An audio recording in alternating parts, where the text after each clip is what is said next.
He traveled to the places where the noise of living stopped, where you could hear your heartbeat and your footsteps as they dropped. He made his maps on vellum with the contour lines of hush, the depth of silence measured like a cartographic rush. A valley in the mountains between November and the snow, a library reading room at 6 before the lights go low, a hospital corridor at 4 in the morning's deep.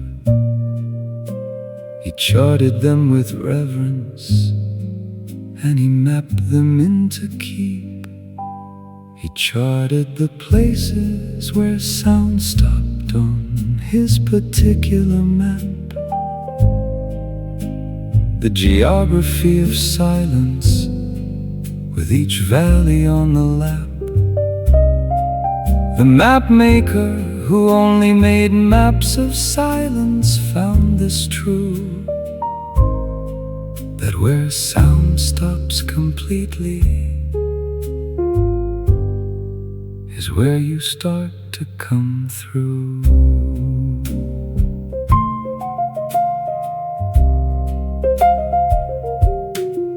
He gave a map to someone once who said they couldn't sleep. Follow it, he said, to the third contour from the deep. She went there in the autumn to the valley on the page, and slept for the first time in years inside the quiet stage. His maps are in the library, filed under the unusual, between geography and music and the barely residual. People check them out and take them to the places that they mark, and stand inside the silence with their eyes closed in the dark. He charted the places where sound stopped on his particular map, the geography of silence with each valley on the lap. The mapmaker who only made maps of silence found this truth, that where sound stops completely is where you start to come through. Find the silence on the map and stand inside its ground. The mapmaker knew silence is the oldest kind of sound.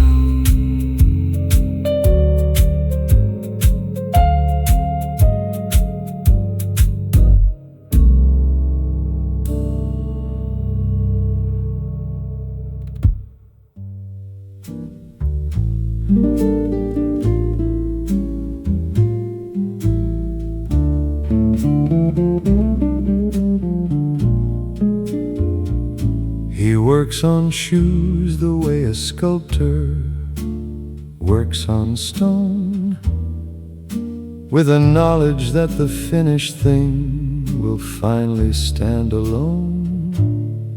He takes the worn and rizzled heel and gives it back its ground, with leather cut with patience and with stitching that is sound. A pair of Oxford brogues came in that were 60 years of age. He looked at them and said, "These have been through every stage." He spent a week restoring what another man had made and sent them out like new again, without a lick of trade. He said a good soul should outlive its owner if done right. The cobbler made his shoes to last well past the owner's night. He built them with a permanence that few things in life bear, because the ground beneath your feet deserves exceptional care. He told me that a shoe reveals more than people think.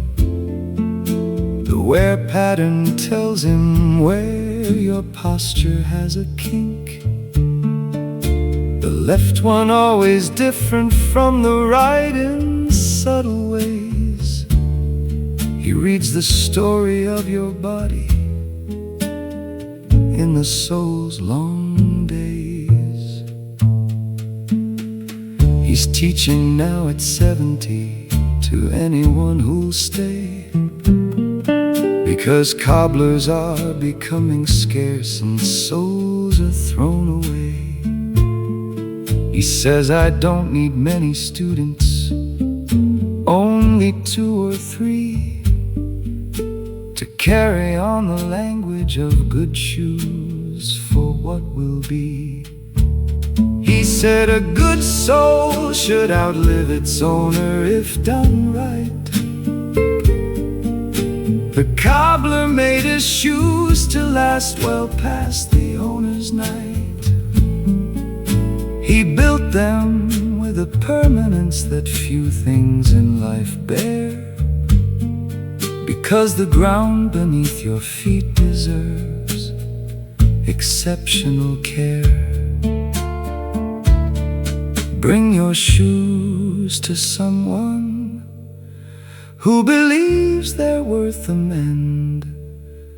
A cobbler and a good soul have no reason to end.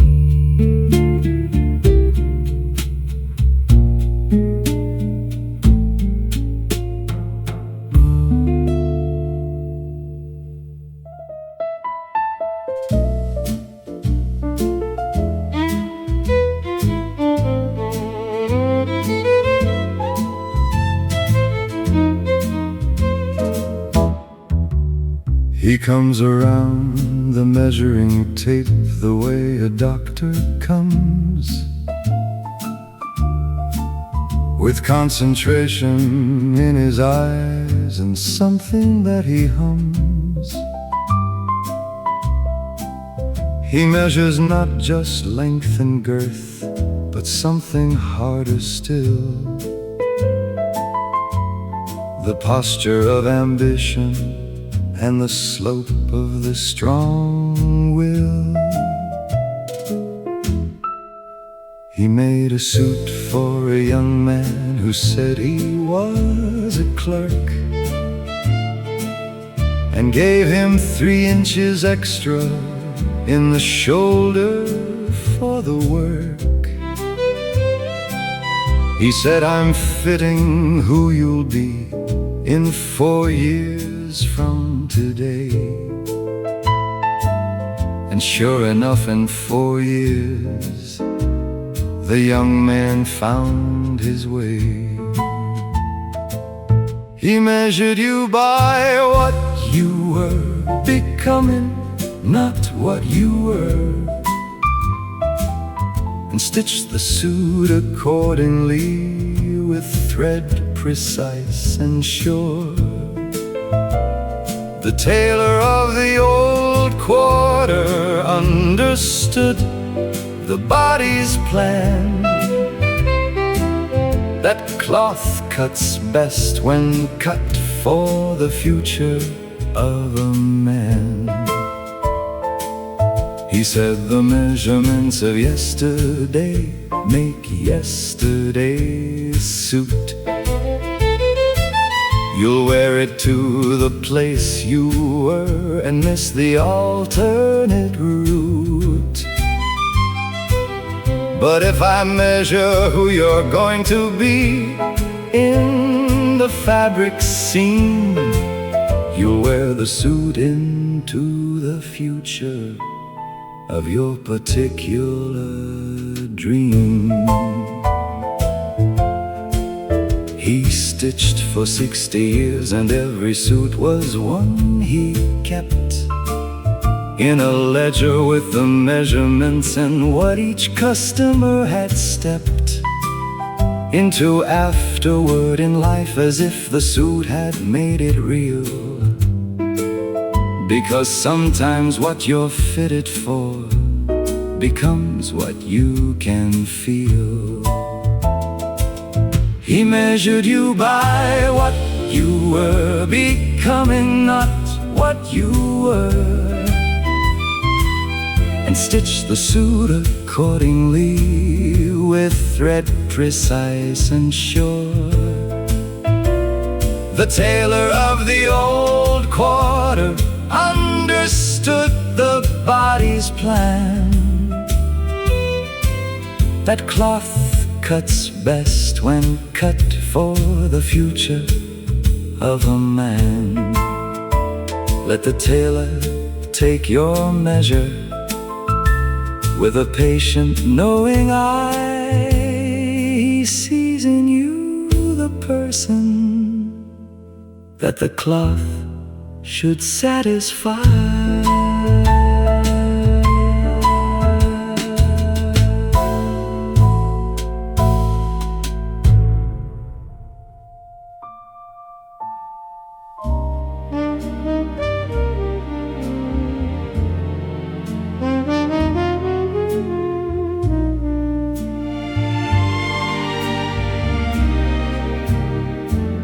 He takes the 743 from downtown every day,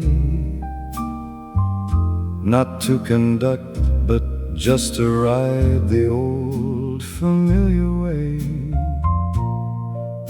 He sits beside the window with his cane across his knee and taps the rhythm of the rails in quiet company. He led the city orchestra for 30 years and more, Mahler and Beethoven and the things that shook the floor. But now the only concert is the morning commuter line, and he conducts it internally with movements so fine. He still taps the rhythm on his knee when the train rolls through, counting beats in everything the city shows him new.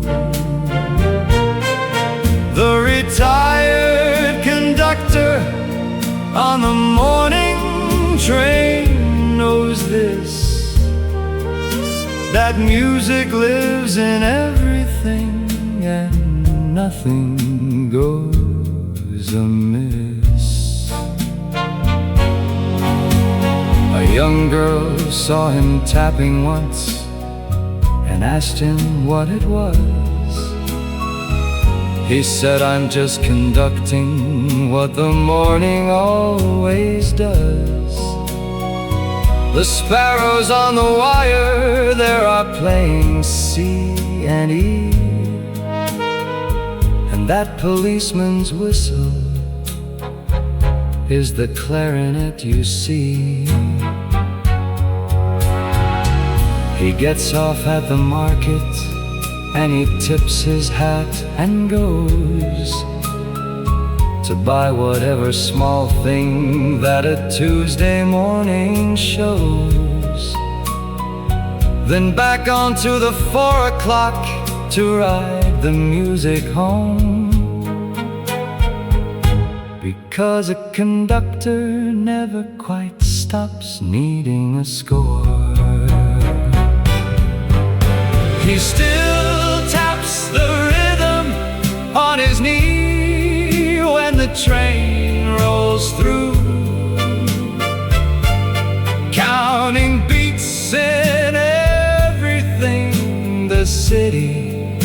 shows him new. The retired conductor on the morning train knows this,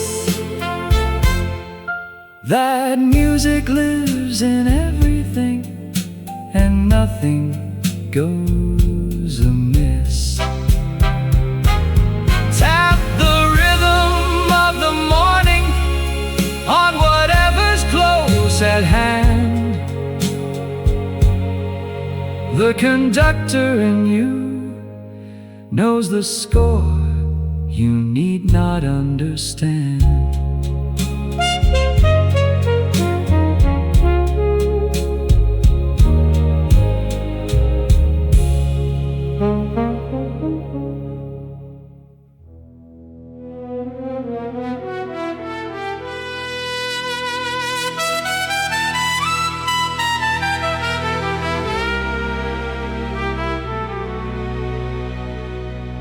October 1950, and the sky was the wrong kind. The Harbormaster wrote it in the log with his full mind. Wind out of the northeast and the barometric low, and 17 boats still in the water with nowhere to go.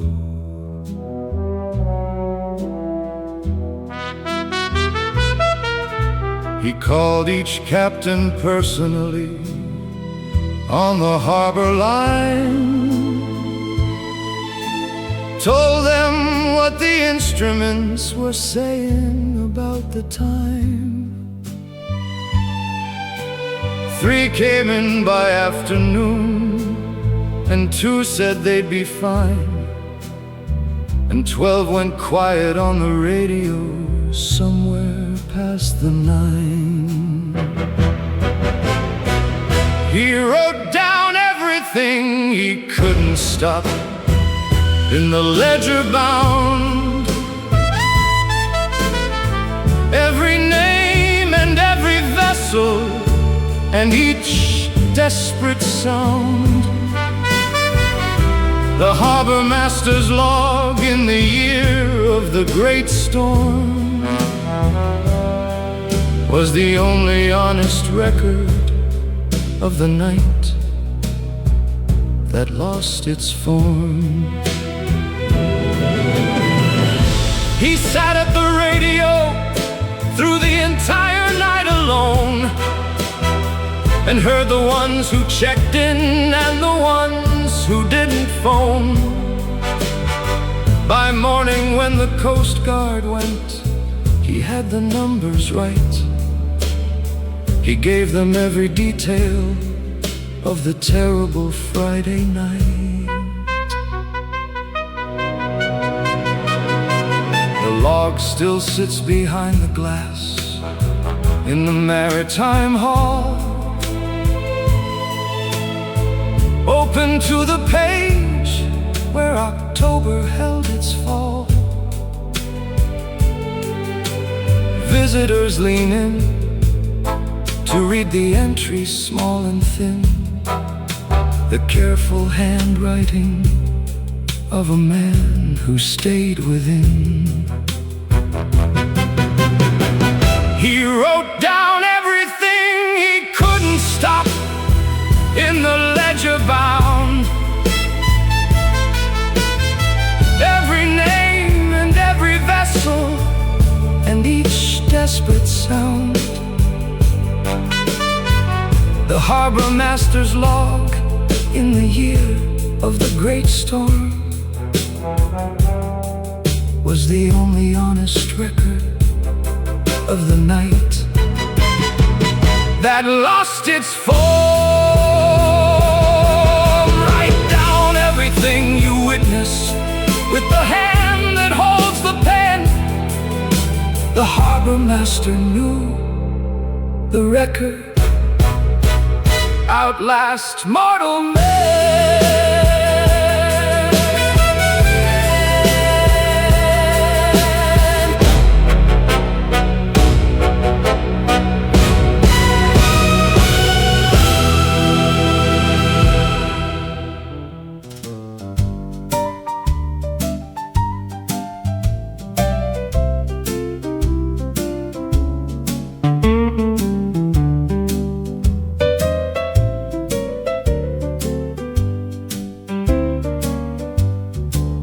He counts the pills the way a man counts what he knows of you.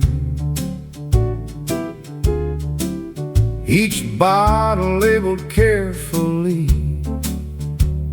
and each instruction true.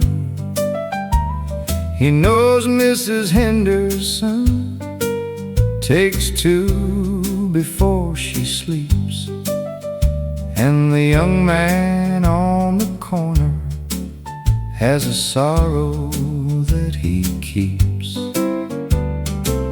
He fills the prescriptions, but he also fills the space between the medical and human with a very gentle grace. He gives the extra moment to the ones who need the most, and never charges anything for being someone's host. He knew the whole neighborhood by what they needed most. The pharmacist who stayed an extra hour at the post. He remembered every prescription, every person, every pill, and treated the filling of a bottle like a very human skill. A woman came in weeping once, with nothing in her hand. He sat her at the back and tried his best to understand. He sent her home with something warm and called her doctor friend, because some prescriptions aren't for bodies but for men. He retired in '61, but the store kept his photograph above the counter where it is beside the blood pressure graph. The new pharmacist learned everything about the neighborhood from a man who understood that medicine is human good. He knew the whole neighborhood by what they needed most. The pharmacist who stayed an extra hour at the post. He remembered every prescription, every person, every pill, and treated the filling of a bottle like a very human skill. Fill the prescription carefully and ask how someone fares. The pharmacist who cares a little more is someone rare.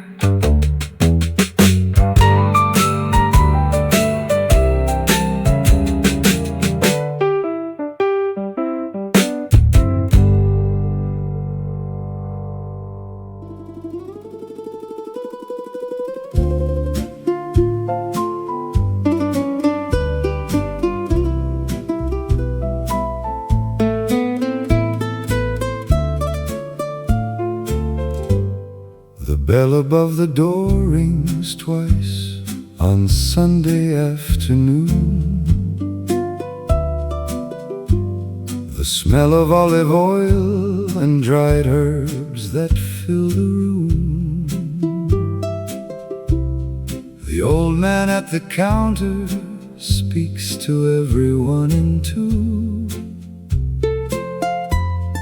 the language of the homeland and the language of the new. He shows you how the tomatoes feel when they are ripe, and tells you that the bread is best when made the night before the night. He wraps the cheese in paper with a phrase his mother used, and sends you home with everything you needed while confused. Everything here has a better name in Italian, he says. The provolone, the prosciutto, and the sun-dried red malaise. The Sunday afternoon Italian grocery understands that food is just a love letter delivered by the hands. His daughter runs the register and knows the prices by the heart.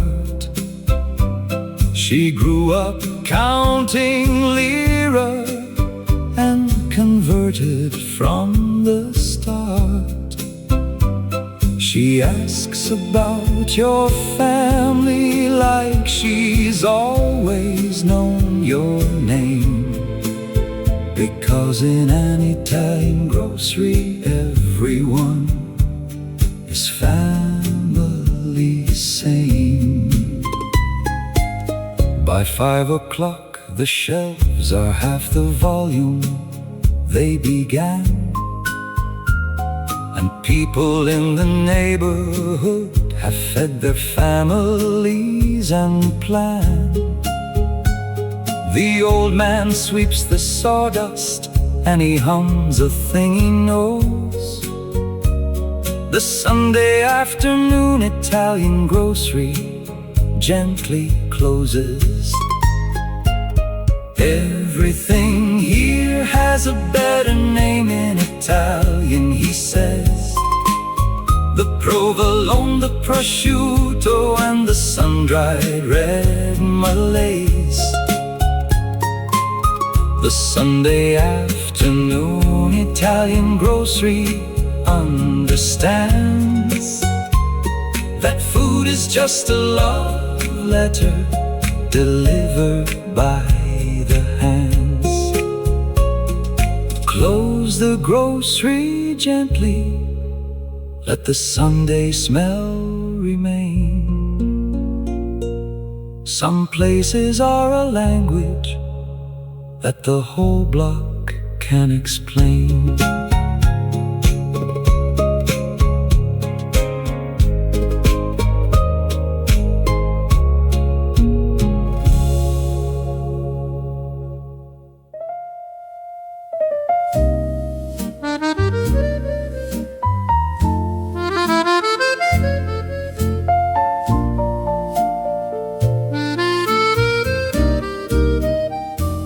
He grinds the glass himself on the Rue des Artisans, with silver backing poured with patience and with plan. He says the modern mirror gives a very certain light, a flatness and a brightness that doesn't ask you why. His mirrors have a warmth that comes from how they're made, a slight imperfection in the silver's laid, that makes the face reflected look a little more its age, like a face seen by someone who has known you through a stage. He said a mirror should make you look like yourself and not the version of yourself that everything conspired to guard. The mirror maker of the rudest artisans made glass that showed the truth of people as the honest years would pass. A woman bought one for her daughter who had grown to think her face was wrong in every photograph and brink. She hung the mirror maker's work beside the morning light and said for the first time, I look exactly right.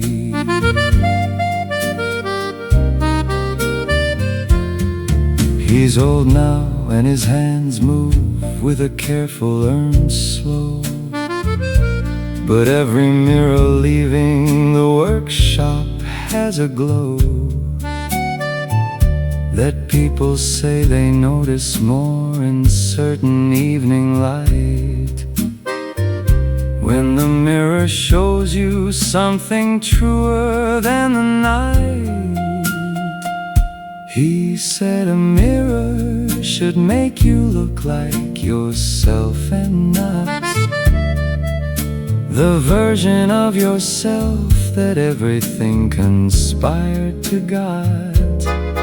The mirror maker of the rudest artisans made glass that showed the truth of people as the honest years would pass. Find a mirror that makes you look like you've always been. The mirror maker knew reflection is a way to begin.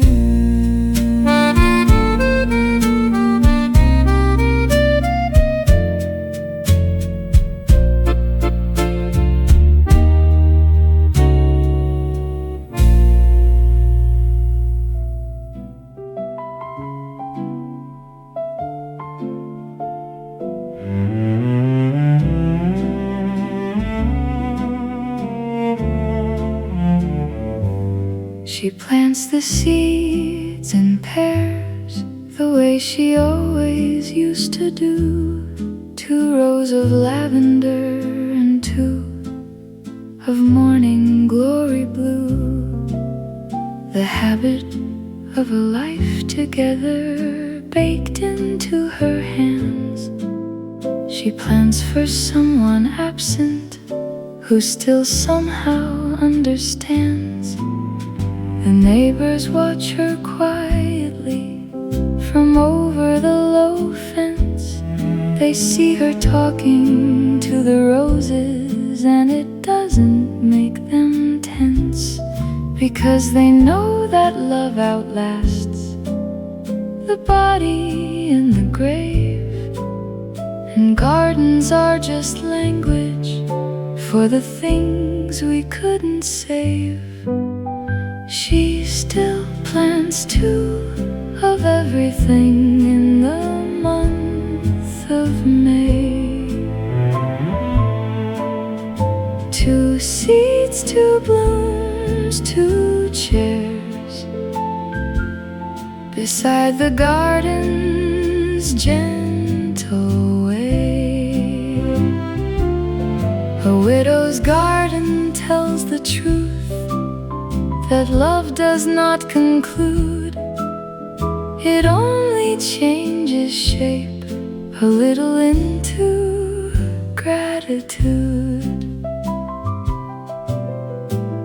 She found his gloves behind the shed in autumn, raking leaves, still shaped exactly like his hands, still worn inside the seams. She wore them for the planting of the bulbs that very year, because some things are too important not to keep near. The garden now is famous in the quiet neighborhood. People come to sit inside it when they're not feeling good. She pours them tea and shows them where the roses have their say, and tells them that the planting is the only kind of prey. She still plants two of everything in the month of May. 2 seeds, 2 blooms, 2 chairs beside the garden's gentle way. A widow's garden tells the truth, that love does not conclude. It only changes shape a little into gratitude. Leave the garden gate unlatched and let the April in. Some love stories only bloom when they begin again.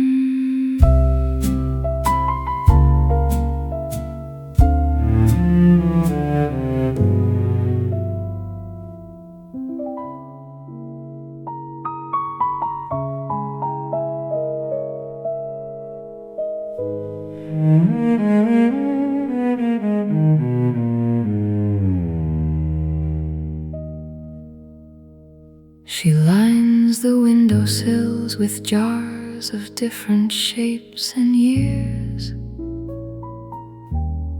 each one a particular rain from a particular sphere. April 1951, when everything felt new.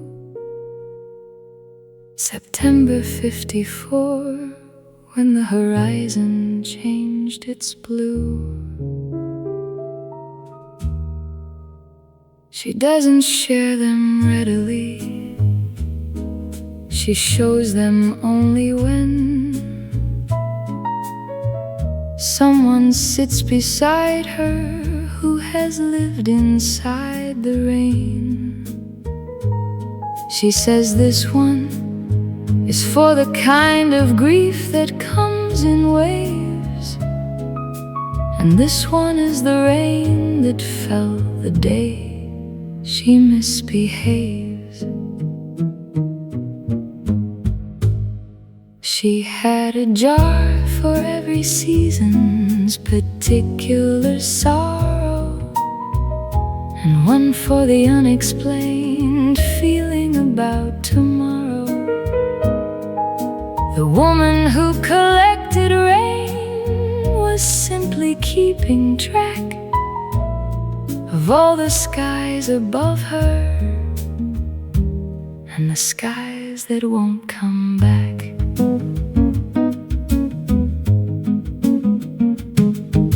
A visitor once asked her if the rain all tastes the same.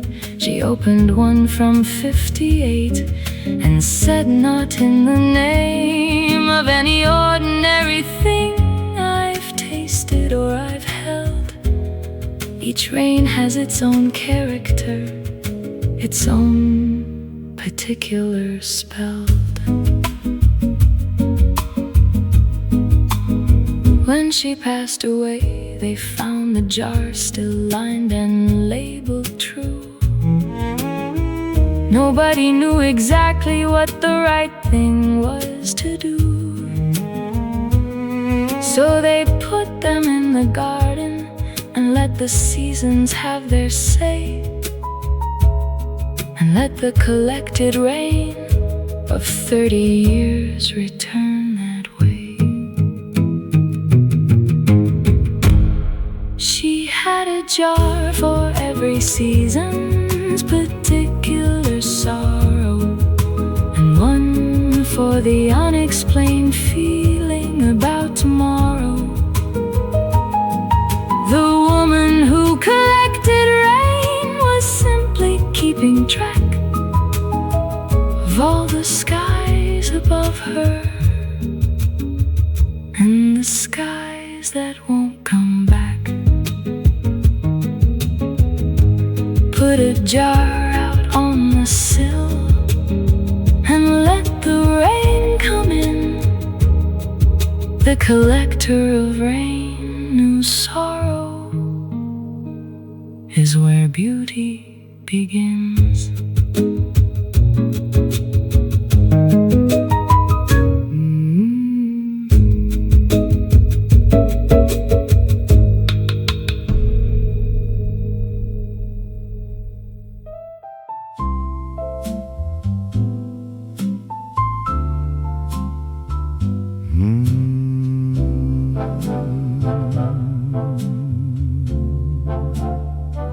He's been in the same chair since the year that I was born.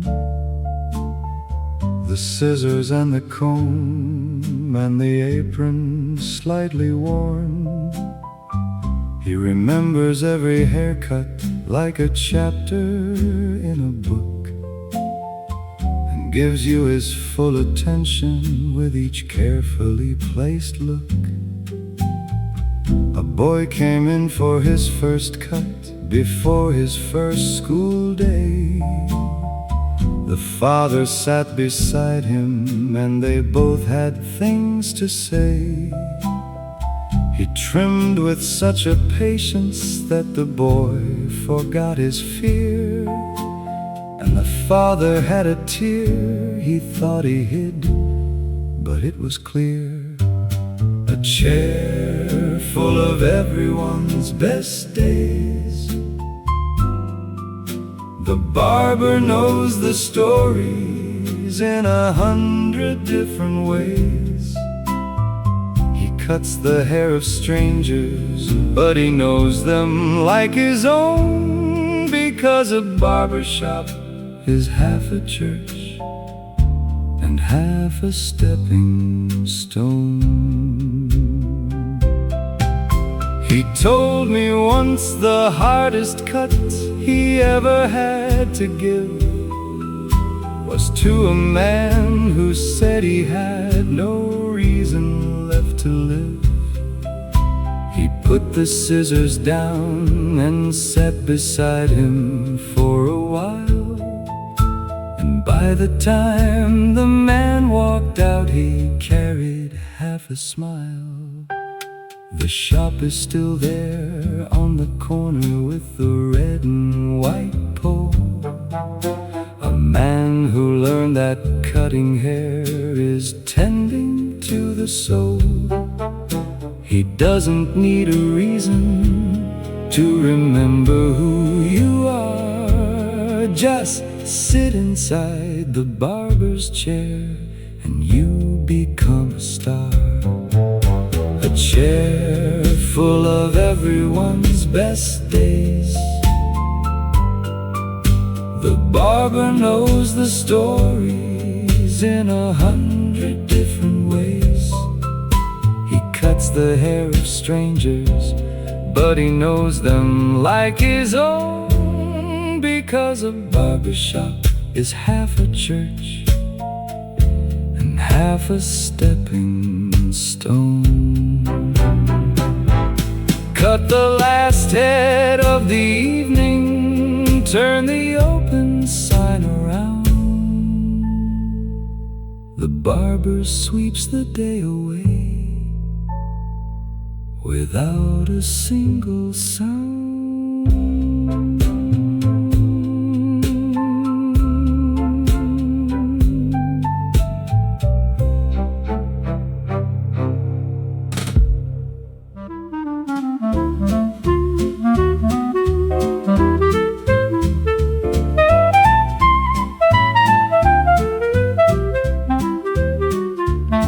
He drew the ordinary things with a very careful line.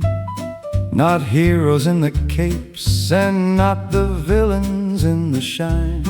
Just a man getting off the bus when it isn't his stop quite, because the street looked interesting in the afternoon light. A woman reading something with the corner of a smile that suggests whatever she has read has made the journey worthwhile. He drew it in 4 panels in his very particular way, and people said it's exactly like my Tuesday or my May. A man getting off the bus in the rain was panel 3 of a very ordinary strip about being completely free. The cartoonist who drew only ordinary moments knew that beauty lives in the plain view if you're looking at the true. His editor once said he needed more excitement and plot. He drew the editor trying to explain what beauty was not. 4 panels of a man in an office with a suit, trying to define the extraordinary from its root.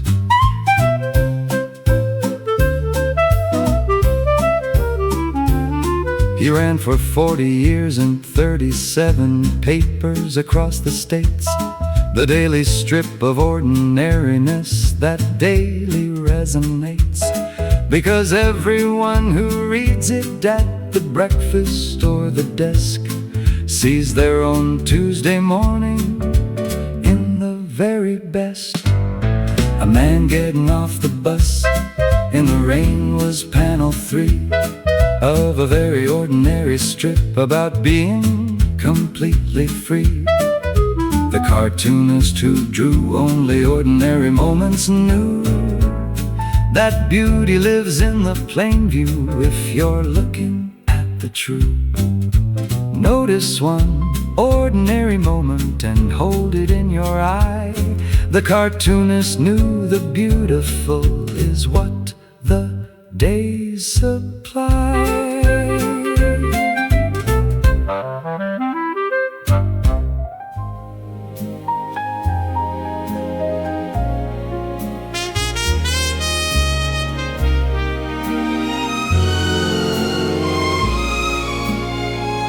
He takes the 743 from downtown every day, not to conduct, but just to ride the old familiar way.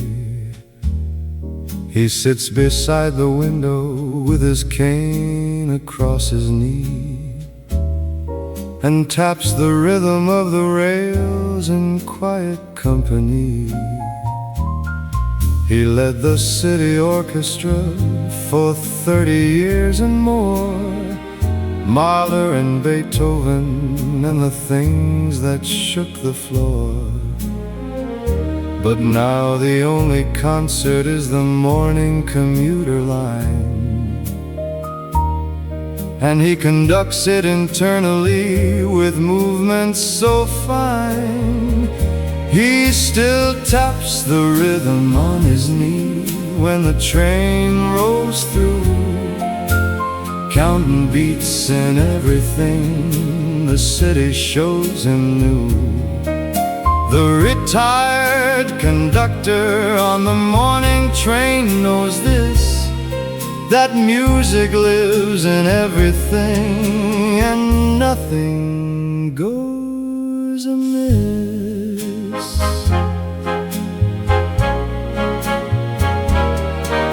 A young girl saw him tapping once and asked him what it was.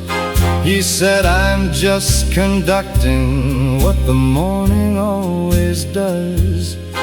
The sparrows on the wire, they are playing C and D, and that policeman's whistle is the clarinet you see. He gets off at the market and he tips his hat and goes to buy whatever small thing that a Tuesday morning shows. Then back onto the 4 o'clock to ride the music home, because a conductor never quite stops needing a score. He still taps the rhythm on his knee when the train rolls through, counting beats in everything the city shows him new.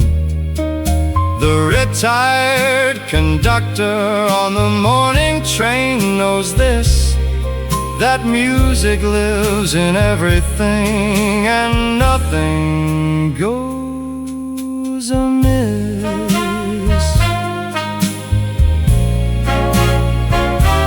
Tap the rhythm of the morning on whatever's close at hand. The conductor in you knows the score you need not understand.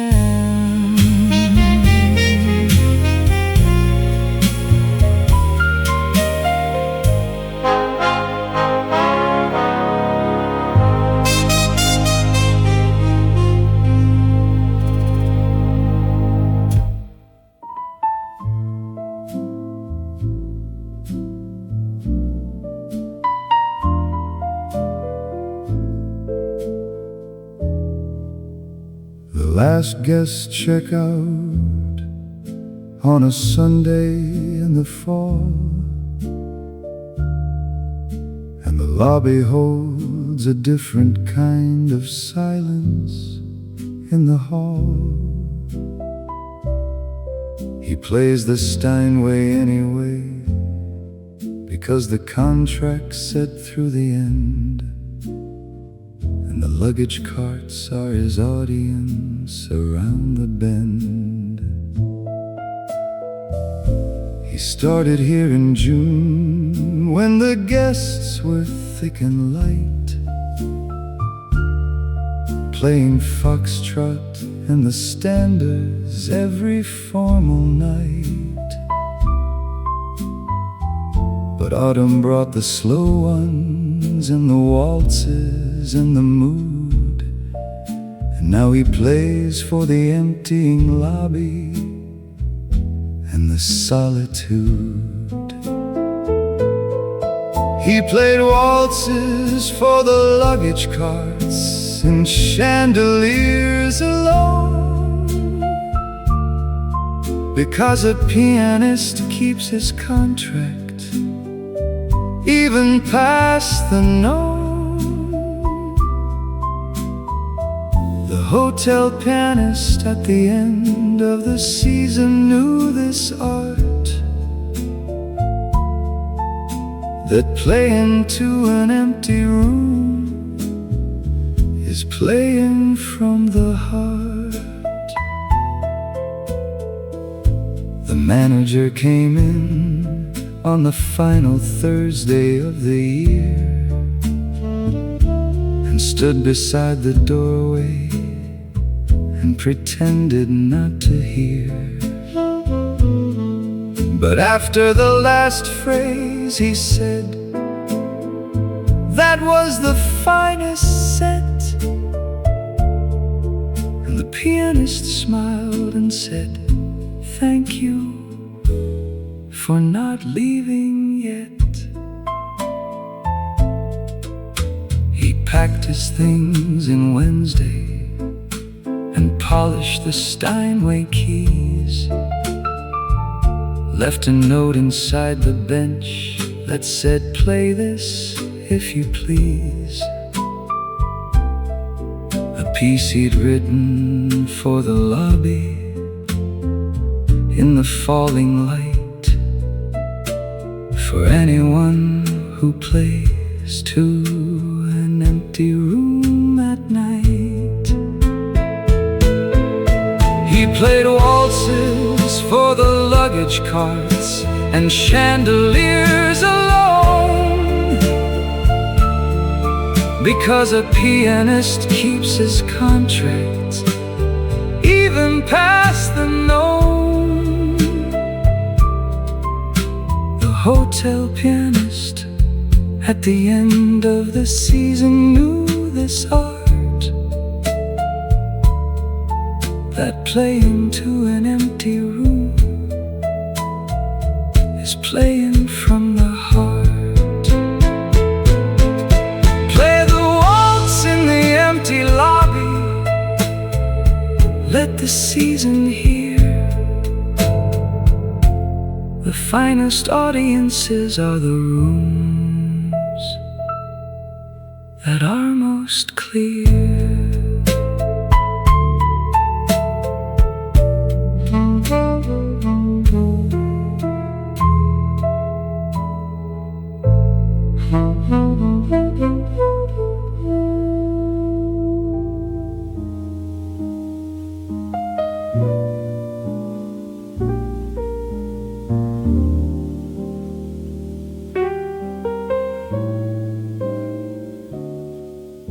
He sits beside the window on the 7th floor at 5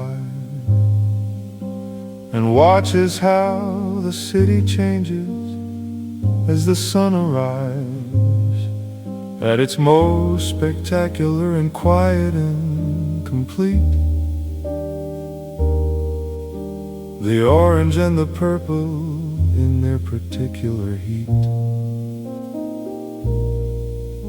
He started in the 50s when his wife was still beside,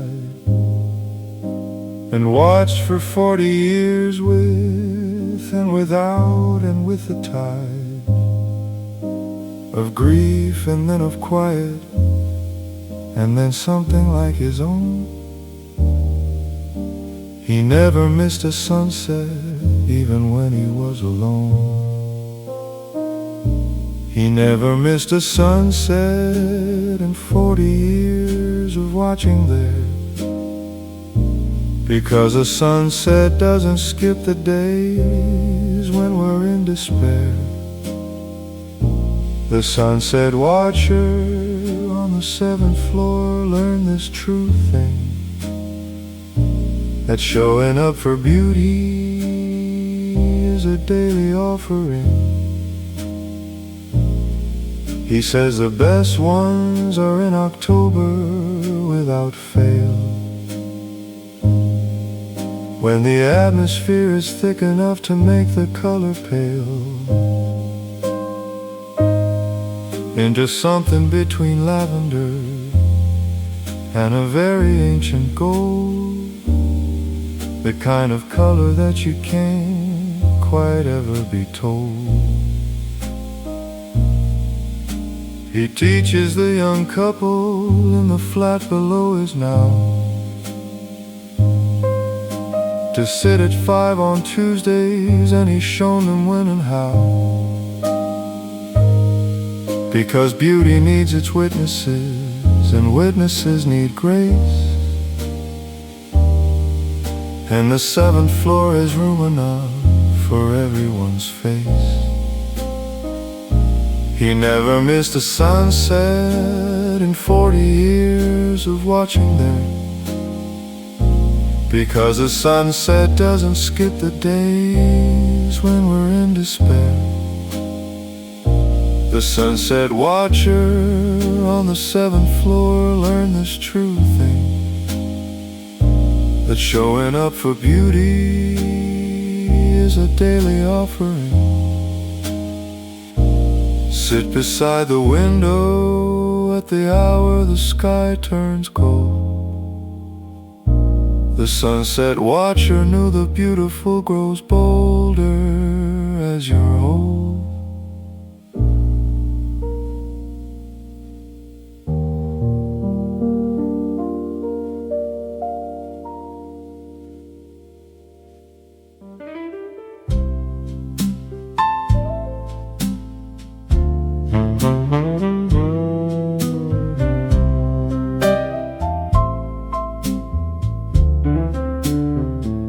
He's been crossing since the year his father showed him how. The same stretch of brown water and the same familiar prow. Summer flood and winter freeze and everything between. The ferryboat captain has kept the crossing clean. He doesn't own a calendar, he works by light and need. When someone's on the other bank, he gets there at his speed. He brought a woman in her labor over in the night and delivered both sides safely by the lantern light. He said the river doesn't close on Sundays or in rain. The captain doesn't get to choose the crossing or the pain. He crosses because crossing is the only thing he knows, and the river keeps its schedule, and the captain always goes.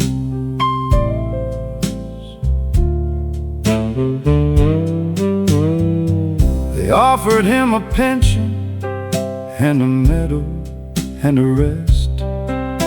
He looked across the river with his hand upon his chest and said, the thing that keeps me is the opposite bank there, because as long as someone needs to cross, I need to care. He crossed at 81 with slightly slower hand, but everyone who knew the river also understood that some men are the crossing and the vessel and the shore, and retiring from the river is a thing you can't ensure. He said the river doesn't close on Sundays or in rain. The captain doesn't get to choose the crossing or the pain. He crosses because crossing is the only thing he knows, and the river keeps its schedule, and the captain always goes. Take the ferry across at dusk and watch the captain's hand. Some men are born to carry others to the other land.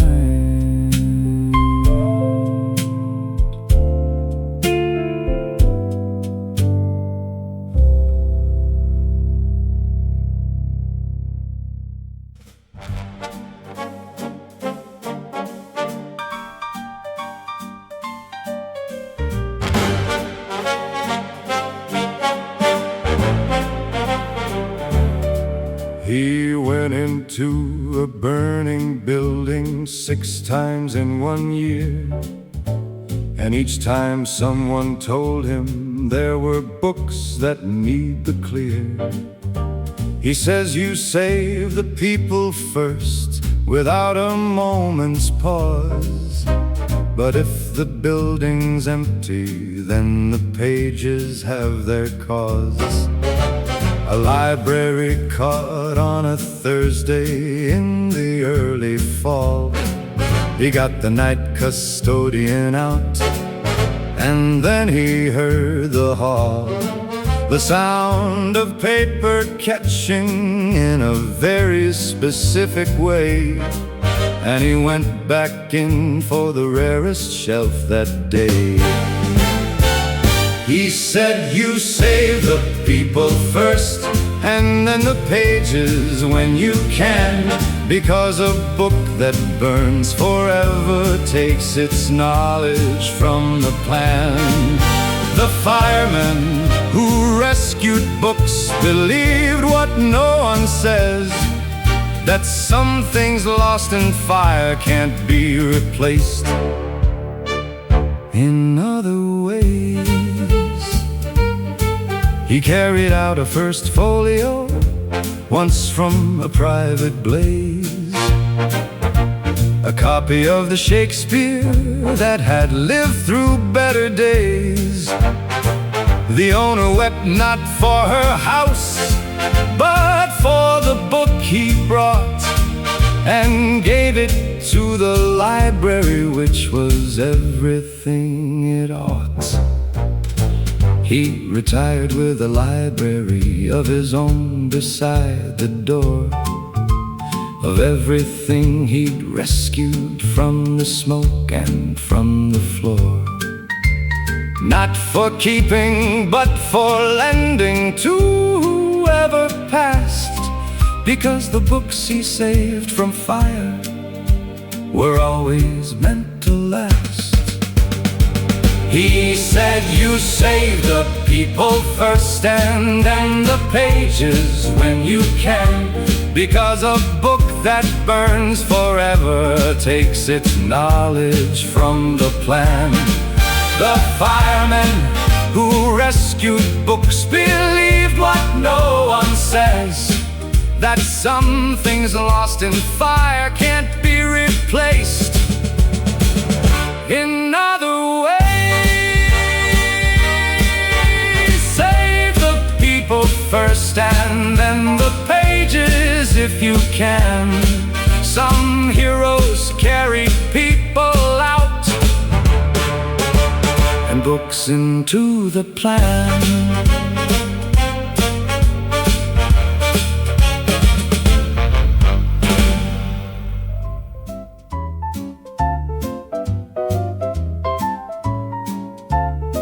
He drives the truck in October when the leaves are going gold, when the children are in school and the afternoons grow cold. Nobody orders ice cream in the October afternoon, but he drives the route with music, playing his familiar tune. He says the summer people think they're the ice cream type, but October is when the flavor of the year is ripe. The adults who are passing walk a little different then. They hear the music and remember being 10 and 10 again. He came back every year past the point of reason in the cold, and sold the October customers a flavor sweet and bold, because ice cream in the autumn is a philosophical thing. It says the cold is coming, but today we're savoring. A professor bought a double once in late November rain, and said this is the most absurd and beautiful thing plain, to eat a summer food inside an autumn coat and scarf is the closest I have come to being whole and half. By December he is gone to wherever ice cream men go, but October hears his truck on certain streets below, and people pause mid-sentence at the music in the air, and smile the kind of smile that means he was always there. He came back every year past the point of reason in the cold, and sold the October customers a flavor sweet and bold, because ice cream in the autumn is a philosophical thing. It says the cold is coming, but today we're savoring. Order one more scoop in October while you can. The ice cream man knows autumn better than most men.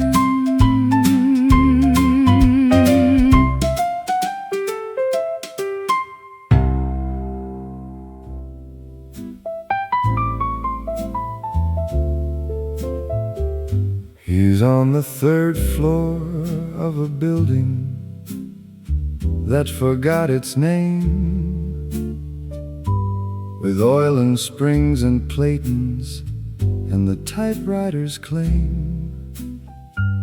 People bring him Royals and Remingtons, and Olivet is worn. He fixes what the modern world considers too forlorn.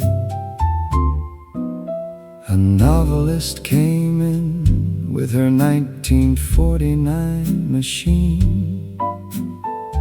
The carriage wouldn't return, and the ribbon had gone green. He cleaned it over 3 days and returned it good as new. She said, "This is the only thing that lets me say what's true." He fixed the machines that fix the words that fix the soul. The last typewriter repairman had a very human role. He understood that every machine is just a thought made real, and fixing one is healing something others chose to feel. He said the digital has no resistance when you write. The keys go down like air, and you can take it back the night. But a typewriter demands commitment from the first stroke down. You have to mean each letter, or the page knows you're a clown. The shop may close one day, he says without too much distress, because the typewriters outlast the people and the press. And someone always finds one in a grandmother's old room and brings it to the 3rd floor, and he saves it from the gloom.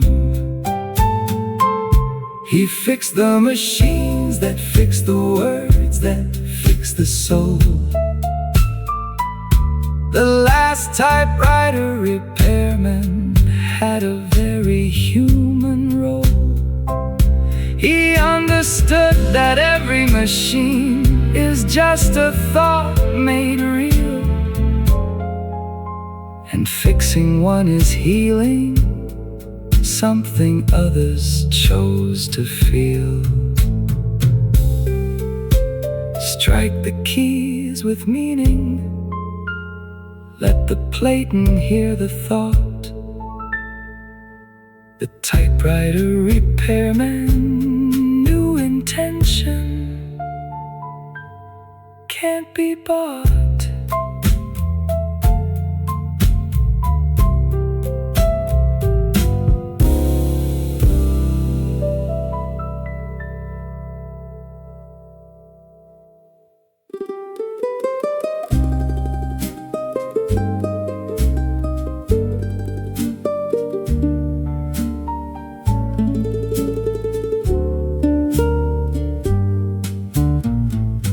The bell above the door rings twice on Sunday afternoon.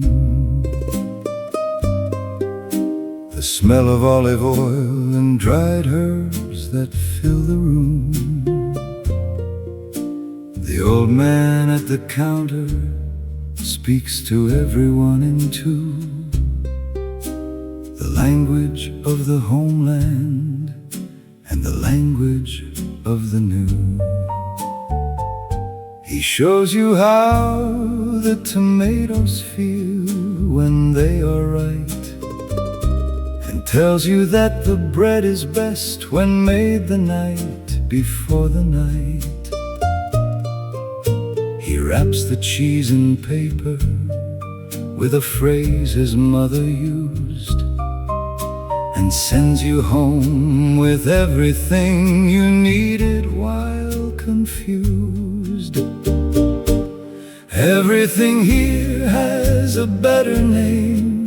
In Italian he says, the provolone, the prosciutto, and the sun-dried red Malays.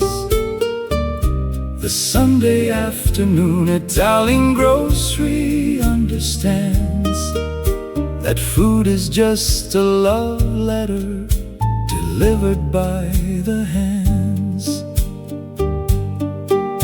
His daughter runs the register and knows the prices by the heart. She grew up counting lira and converted from the start. She asks about your family like she's always known your name, because in an Italian grocery everyone is family same. By 5 o'clock the shelves are half the volume they began, and people in the neighborhood have fed their families and planned. The old man sweeps the sawdust and he hums a thing he knows. The Sunday afternoon Italian grocery gently closes.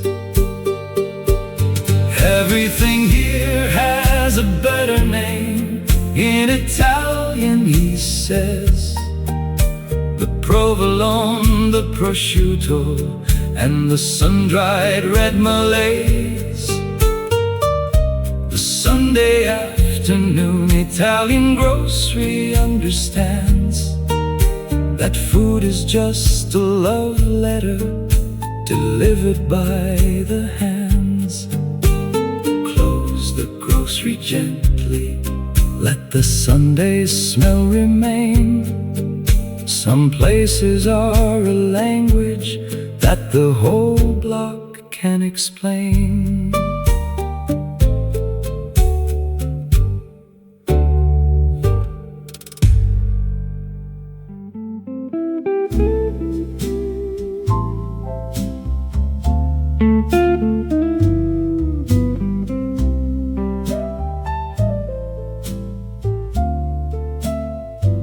He ties his apron in the dark at 12 and lights the oven low,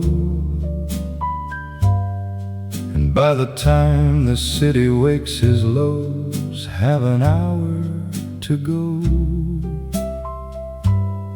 He says the bread needs 4 full hours of the night to rise, because patience has a flavor and the dark makes better ties. The sourdough starter he has kept alive for 20 years, fed every night like someone who knows what it hears. He talks to it in low tones as he pours and folds the dough, because he says fermentation responds to being known. He said the best bread requires the dark and time in hand, a human presence in the silence that the yeast can understand. The baker who started at midnight knew what darkness gave. The bread that feeds the morning comes from what the night can save. A young baker asked him once, what makes your bread taste like that? He said, midnight honesty. I'm done with the diplomatic flat.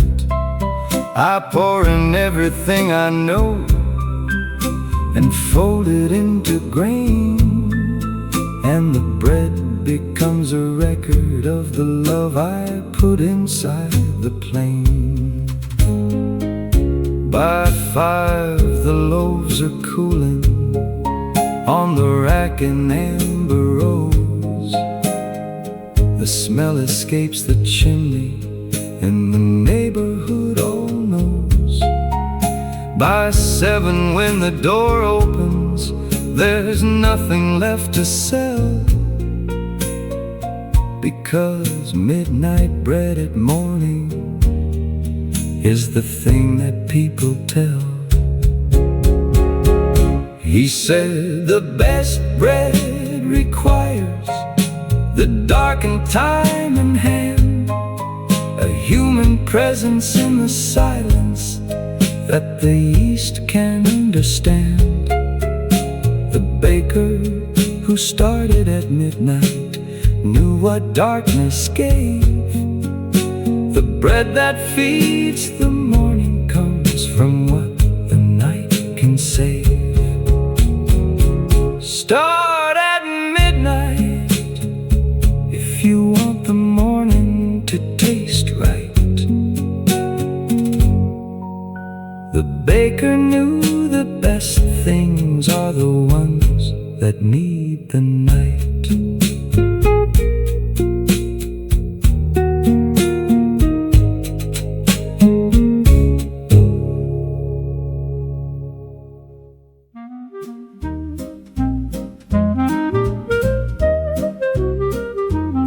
He drew the ordinary things with a very careful line. Not heroes in the capes and not the villains in the shine. Just a man getting off the bus when it isn't his stop quite, because the street looked interesting in the afternoon light. A woman reading something with the corner of a smile that suggests whatever she has read has made the journey worthwhile. He drew it in 4 panels in his very particular way, and people said it's exactly like my Tuesday or my May. A man getting off the bus in the rain was panel 3 of a very ordinary strip about being completely free. The cartoonist who drew only ordinary moments knew that beauty lives in the plain view if you're looking at the truth. His editor once said he needed more excitement and plot. He drew the editor trying to explain what beauty was not. 4 panels of a man in an office with a suit, trying to define the extraordinary from its root. He ran for 40 years in 37 papers across the states, the daily strip of ordinariness that daily resonates, because everyone reads it at the breakfast or the desk, sees their own Tuesday morning in the very best. A man getting off the bus in the rain was panel 3 of a very ordinary strip about being completely free. The cartoonist who drew only ordinary moments knew that beauty lives in the plain view if you're looking at the truth. Notice one ordinary moment and hold it in your eye. The cartoonist knew the beautiful is what the days supply.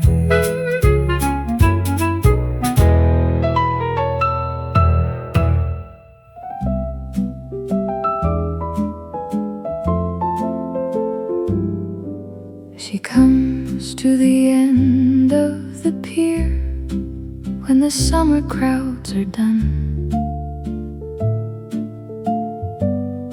when the families have folded up their days beneath the sun. She puts a small transistor radio against the rail dances to the music in the salt and in the pail. She learned a waltz from someone who no longer waltzes now. She dances for the memory and doesn't ask the how. The ocean doesn't judge her, and the gulls don't keep the score. She's dancing at the end of something she's been dancing for. The ocean was her only audience, she'd say, and oceans understand the things that you can't find the way. She danced alone at the end of the pier in the evening gold, dancing for the version of herself she hadn't been told. A fisherman once watched her, and he didn't say a thing. He packed his tackle quietly and listened to her sing, because some moments in this world belong to just one soul, and witnessing them silently is how you make them whole. The pier is older now, and so is she, but she still comes on evenings when the summer crowd gives way to quieter drums. She carries her transistor and she faces out to sea, and dances every step of everything she's chosen to be. The ocean was her only audience, she'd say, and oceans understand the things that you can't find the way. She danced alone at the end of the pier in the evening gold, dancing for the version of herself she hadn't been told. Let the pier hold one more waltz before the season ends. The ocean knows the dancer, and it never condescends.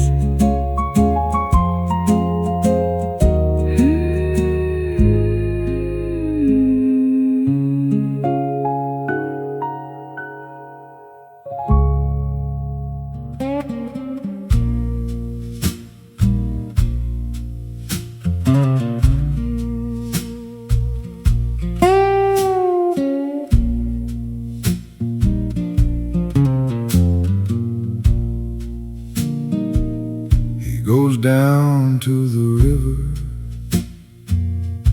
every night past 10, with his rod and his bucket and an old song, and then he sits beside the water with his lantern and his voice, sings to whatever swims below out of personal choice. He said his grandfather taught him that the catfish like a hymn, and the bass respond to ballads if you sing them in the dim. He's never proved it scientifically, doesn't feel the need, because the singing is its own reward, regardless of the creed.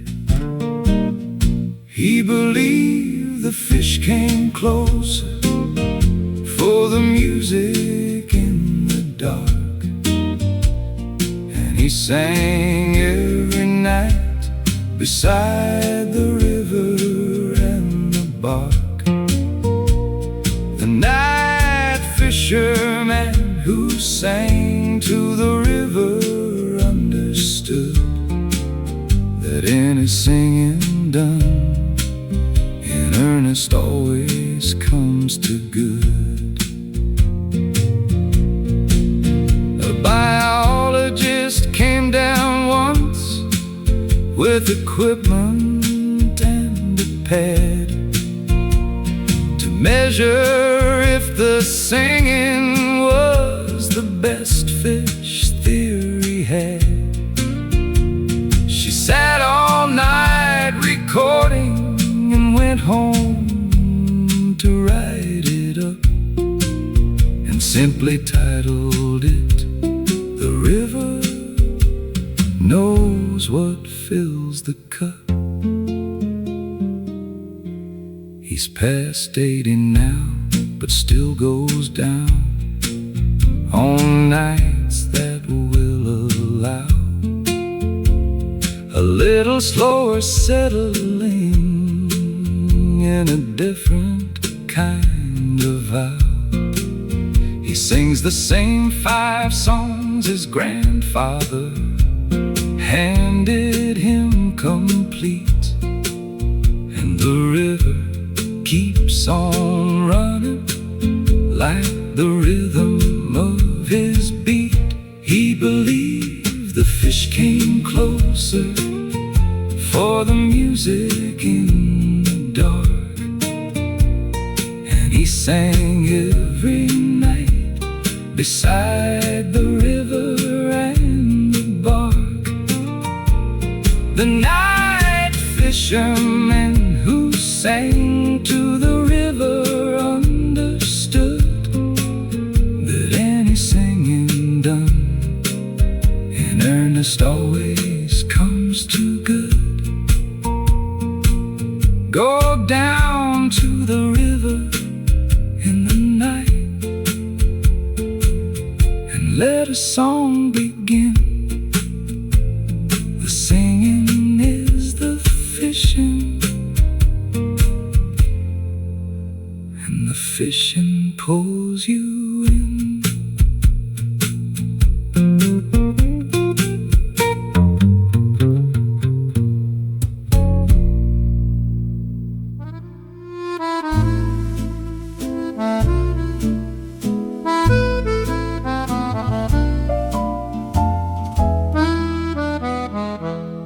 He walked the boulevard each evening with his pole and flame, and touched each gaslight into life like calling out a name.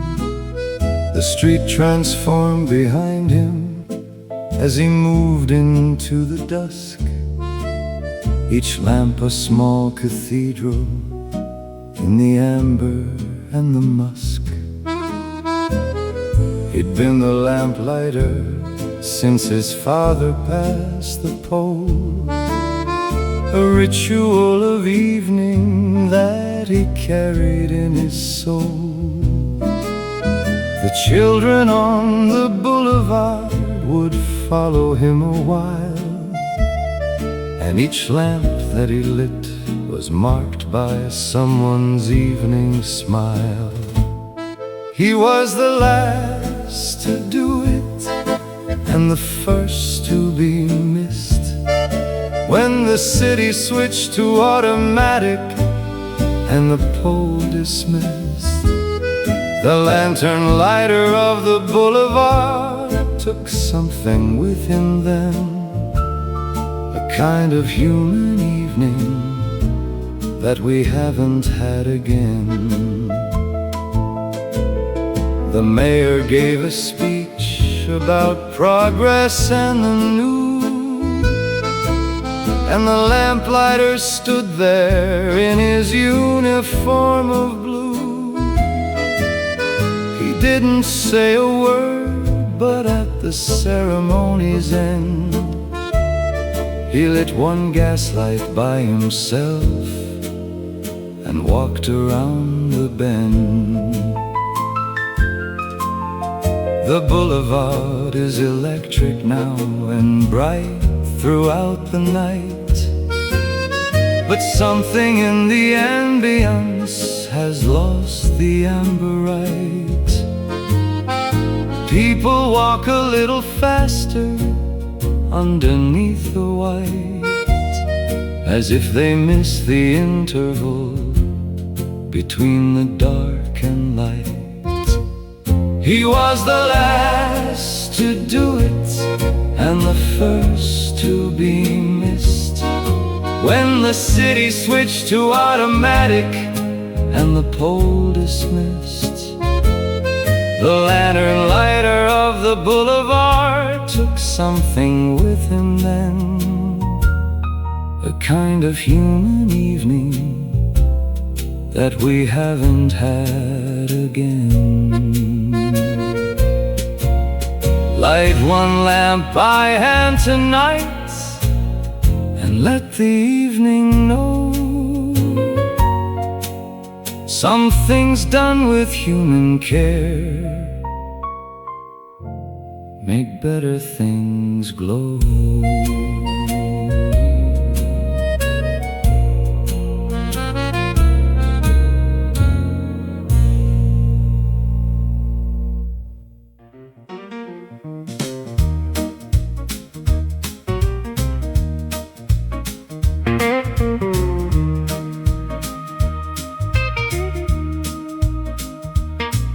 He opens up the grill at 2 for the people who kept us safe, the nurses and the drivers and the ones who man the grace.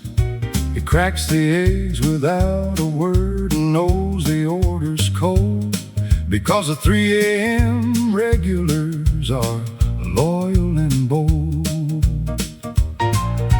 A woman comes in every night before her shift ends right.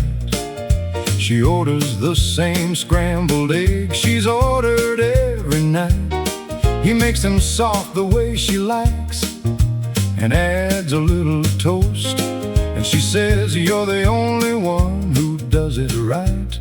Almost 3 in the morning, tastes like someone cares.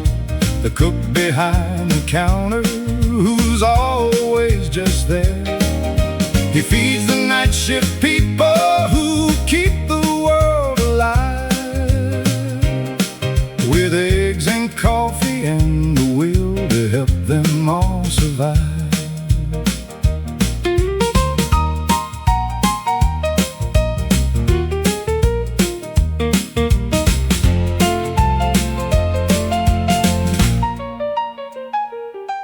He told me that the night shift crowd are different from the day.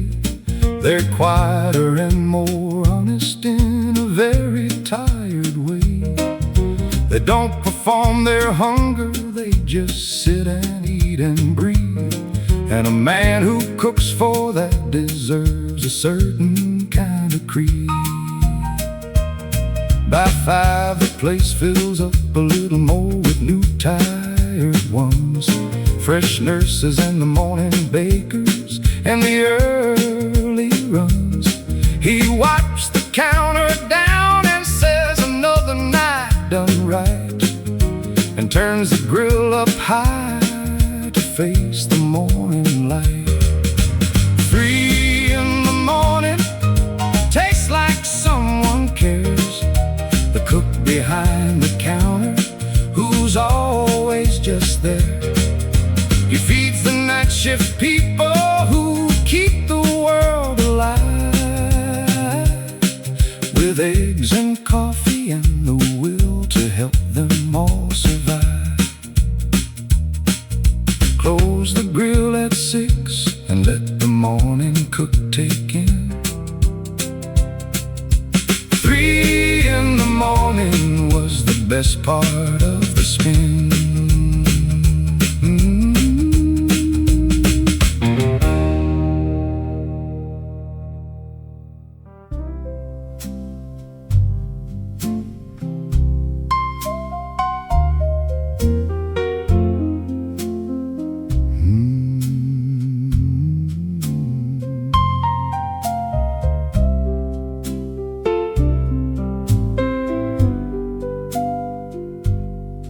He's been crossing since the year his father showed him how.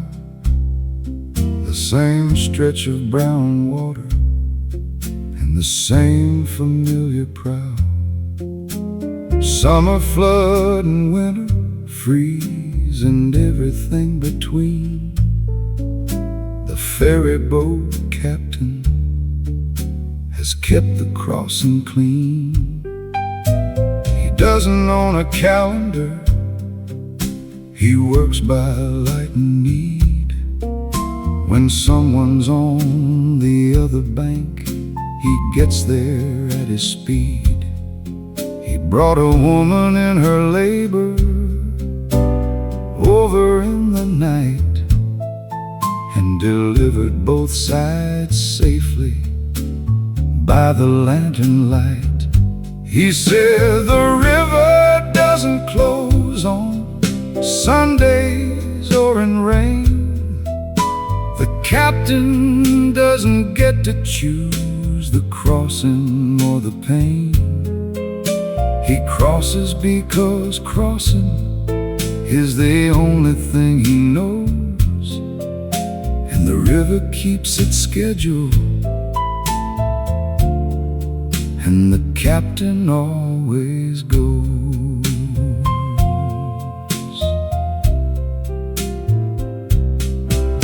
They offered him a pension and a medal and a rest. He looked across the river with his hand upon his chest and said, the thing that keeps me is the opposite bank there, because as long as someone needs to cross, I need to care. He crossed at 81 with slightly slower hand, but everyone who knew the river also understood that some men are the crossing and the vessel and the shore, and retiring from the river is a thing you can't insure. He said the river doesn't close on Sundays or in rain. The captain doesn't get to choose the crossing or the pain. He crosses because crossing is the only thing he knows, and the river keeps its schedule, and the captain always goes. Take the ferry cross at dusk and watch the captain's hand. Some men are born to carry others to the other land.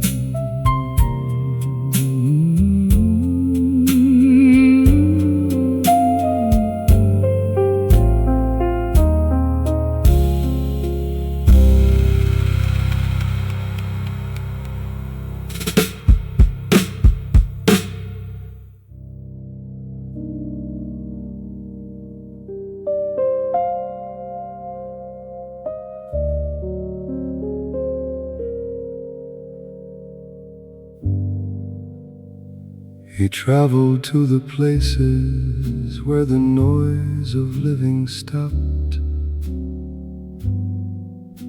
where you could hear your heartbeat and your footsteps as they dropped. He made his maps on vellum with the contour lines of hush, the depth of silence measured like a cartographic rush. A valley in the mountains between November and the snow,